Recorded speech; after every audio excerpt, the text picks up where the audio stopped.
ಮೆಲ್ಬೋರ್ನ್ನಲ್ಲಿ ನಡೆಯುತ್ತಿರುವ border Gavaskar trophy ಸರಣಿ boxing day test ಪಂದ್ಯದಲ್ಲಿ ಆಸೀಸ್ ತನ್ನ ಮೊದಲ ಇನ್ನಿಂಗ್ಸ್ನಲ್ಲಿ 122.4 ಓವರ್ಗಳಲ್ಲಿ 474 ರನ್ಗಳಿಗೆ ಆಲ್ಔಟ್ ಆಗಿದೆ.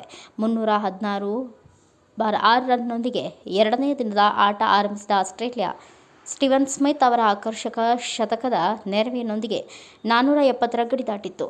ಟೀಂ ಇಂಡಿಯಾ ಪರ ಜಸ್ಪ್ರೀತ್ ಬುಮ್ರಾ ಮತ್ತೆ ತಮ್ಮ ಕರಾರು ವ್ಯಾಖ್ಯಾದ ಬೌಲಿಂಗ್ ಮೂಲಕ 4 ವಿಕೆಟ್ ಪಡೆದರೆ, ರವೀಂದ್ರ ಜಡೇಜಾ 3, ಆಕಾಶ್ ದೀಪ್ 2, ವಾಷಿಂಗ್ಟನ್ ಸುಂದರ್ 1 ವಿಕೆಟ್ ಪಡೆದು ಆಸೀಸ್ ತಂಡವನ್ನು ಆಲ್ಔಟ್ ಮಾಡಿದರು. ಮೊದಲ ಇನ್ನಿಂಗ್ಸ್ ಆರಂಭಿಸುವ ಭಾರತ ತಂಡ ನಾಯಕ ರೋಹಿತ್ ಶರ್ಮಾ ವಿಕೆಟ್ ಕಳೆದುಕೊಂಡು ಆರಂಭಿಕ ಆಘಾತ ಅನುಭವಿಸಿದ 3 ರನ್ ಗಳಿಸಿದ ರೋಹಿತ್ ಆಸೀಸ್ ನಾಯಕ ಪ್ಯಾಟ್ ಕಮಿನ್ಸ್ ಬೌಲಿಂಗ್ನಲ್ಲಿ ಬೋಲ್ಯಾಂಡ್ಗೆ ಕ್ಯಾಚ್ ನೀಡಿ ಔಟ್ ಆದರು. ಇತ್ತೀಚಿನ ವರದಿಗಳಂತೆ ಟೀಂ ಇಂಡಿಯಾ 11 ಓವರ್ಗಳಲ್ಲಿ 1 ವಿಕೆಟ್ ಕಳೆದುಕೊಂಡು 44 ರನ್ ಗಳಿಸಿದೆ.